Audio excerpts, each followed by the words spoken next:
Hi Asad.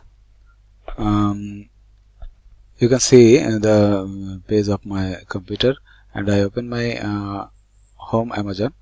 I click here and open my home Amazon, and today I am what's the issue is um, when I open the page, I see this setup here, registering.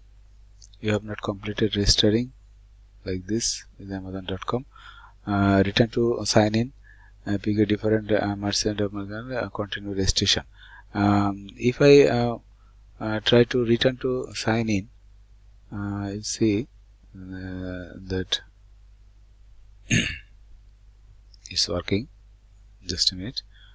You see this page is here.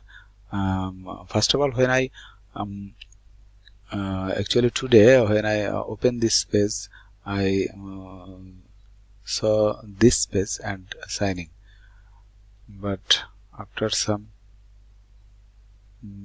doing some work, I got this because of now I can't open the home Amazon. So how can I improve this problem? That's it. Thank you.